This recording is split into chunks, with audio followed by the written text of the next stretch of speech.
రాష్ట్రంలో 5 రకాల బడులు ప్రాథమిక ఉన్నత హై స్కూల్ ప్లస్ విధానం రద్దు. గత ప్రభుత్వంలో తరలించిన 3, 4, 5 తరగతులు వెనక్కి రాష్ట్రంలో అంగన్వాడీలతో కలిపి 5 రకాల పాఠశాలను వచ్చే విద్యా సంవత్సరం నుంచి ప్రభుత్వం తీసుకురాబోతుంది. వైకాపా ప్రభుత్వంలోని 6 రకాల బడుల స్థానంలో 5ంటిని తీసుకొస్తుంది. గత ప్రభుత్వంలో పాఠశాల విద్యలో విధ్వంసం సృష్టించిన జీవో 117ని రద్దు చేసి ప్రత్యామ్నాయంగా తీసుకురాన్న విధానంపై పాఠశాల విద్యాశాఖ గురువారం మెమో జారీ చేసింది. దీనిపై ఉపాధ్యాయులు, విద్యార్థులు, వారి తల్లిదండ్రుల నుంచి సూచనలు, సలహాలు తీసుకున్న అనంతరం జీవో ఇవ్వాలని నిర్ణయించింది. గత ప్రభుత్వంలో 4731 ప్రాథమిక పాఠశాల నుంచి 3, 4, 5 తరగతులను ప్రాథమిక ఉన్నత బడుల్లో విలీనం చేయగా ఇప్పుడు వీటిని వెనక్కి తీసుకురానుంది. ప్రాథమికోన్నత బడుల వ్యవస్థను రద్దు చేయబోతోంది.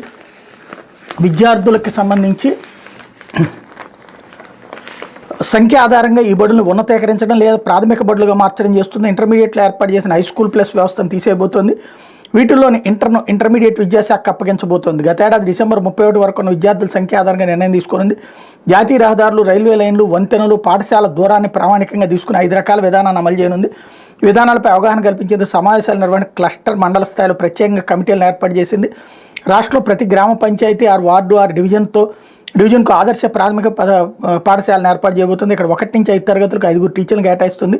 ఈ బడుల్లో 120 మంది పిల్లలు ఉంటే అదనంగా ప్రధానోపాధ్యాయ పోస్ట్ ఇస్తుంది. 150 మంది కంటే ఎక్కువ పిల్లలు ఉంటే ప్రతి 30 మందికి ఒక్కరు చొప్పున టీచర్లను కేటాయిస్తుంది.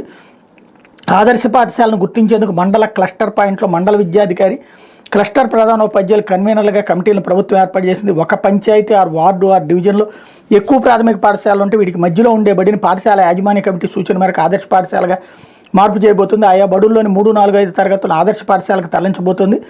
ఆదర్శ పాఠశాలకు ఒక బడిని గుర్తించిన తర్వాత అక్కడ మౌలిక సదుపాయాలు సరిగా లేకపోతే PP 1, 2 తరగతులను ఒక చోట, 3, 4, 5 తరగతులు మరో చోట అదే పంచాయతీ, వార్డు, డివిజన్లో నిర్వహించబోతుంది. ప్రాథమిక ఉన్నత పాఠశాలలో 6, 7, 8 తరగతుల్లో కలిపి 30 మంది విద్యార్థులకు లోపు ఉంటే వాటి ప్రాథమిక బడులుగా మార్చేయనుంది.